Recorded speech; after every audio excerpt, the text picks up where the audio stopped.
একটু জল খাবো, জল দাও না গিন্নি। সেটা ভালো করে বললেই হয়, দাঁড়াও দিচ্ছি।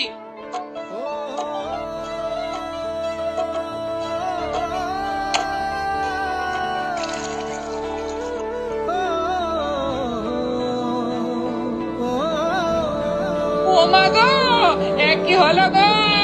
ও গো, কে কোথায় আছো গো?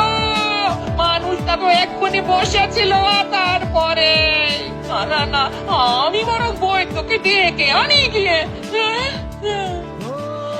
একা মনে প্রশ্ন শুধুই জবাব খুঁজে যায়, তোর ভুলেরই মাসুল তোকে গুনতে হবে। তখন থেকে তো অনেক পরীক্ষা করলে, কিন্তু মানুষটা এখনো চোখ খুলে দেখছে না কেন? তো দেরি হয়ে গেছে। তার মানে এই মানেটা কি? হ্যাঁ? গোপাল জগতের মায়া ত্যাগ করেছে। ও সে কি কথা গো?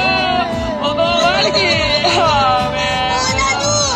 দাদু, ওঠো না গো, ও দাদু, একবার চোখ খুলে দেখো না, ও দাদু, দাদু, দাদু গো। এই যে তোমরা তাও একটা কাজ করো, মহারাজকে গিয়ে এই খবরটা নিয়ে এসো এক্ষুনি। কি ব্যবস্থা আমি করছি না হয়তো। আজ সকাল থেকে মনটা যেন কেমন আনচান আনচান করছে। কেন মহারাজ, আপনি কি কোনো ব্যাপারে চিন্তিত? চিন্তা না, মানে মানে চিন্তা তো একটা। আর চিন্তা করে কি হবে মহারাজ? যা হওয়ার তা তো হয়ে গেছে। গোপাল দাদু আর নেই মহারাজ, দাদু আমাদের ছেড়ে চলে গেছে। একবার শেষ দেখা থেকে আসবেন। কি শুনলাম আমি, গোপাল আর নেই। এমনটা তো একটু ভাবতে পারিনি। আজ এ কি দুর্যোগ নেমে এলো এখানে, গোপাল আর নেই, এমনও শুনতে হবে।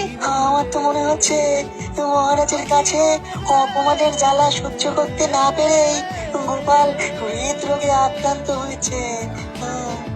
না না না, ব্যাপারটা ভালো হলো না। চলো চলো সবাই মিলে গোপালের বাড়ি যাই। হ্যাঁ হ্যাঁ হ্যাঁ, তাই চলুন মহারাজ। গোপাল আমাদের এতদিনের সাথী, গোপালের শেষ যাত্রায় আমরাই কাঁধ দেবো না হয়।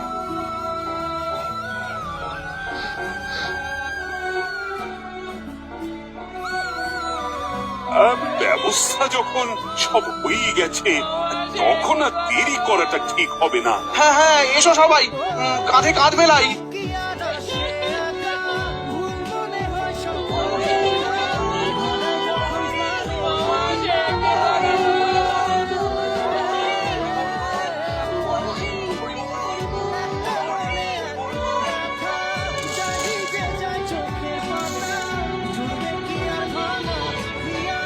ও, এই দৃশ্য কিনা শেষে আমাকে দেখতে হলো, কিন্তু তবু আমার খুব জানতে ইচ্ছে করছে, বাচ্চারা ওই ভর্তি মোহর অলংকার সব ছড়াতে যাচ্ছে কেন? আর গোপালের হাত দুটোই বা ঘাট থেকে বেরিয়ে দুদিকে ঝুলছে কেন? মহারাজ, আর একটা ব্যাপার কি আপনি লক্ষ্য করেছেন? কি বলতো? গোপালের দেহ কারা কাঁধে করে নিয়ে যাচ্ছে। হ্যাঁ হ্যাঁ, ওই তো মন্ত্রী, সেনাপতি, জ্যোতিষী আর পণ্ডিত। আসলে গোপালের এই শেষ যাত্রা আমাদের কিছু শিক্ষা দিয়ে যাচ্ছে মহারাজ। এই যে দেখুন, যারা গোপালকে সহ্য করতে পারতো না, এখন তাদেরই কাঁধে গোপাল যাচ্ছে। তার মানে শেষ পর্যন্ত কেউই কারোর শত্রু থাকে না, সবাই মান অভিমান করে কাঁধে কাঁধ মিলিয়ে পার করে দেয়। তাই তো, এই দৃশ্য তো সেই কথাই বলছে।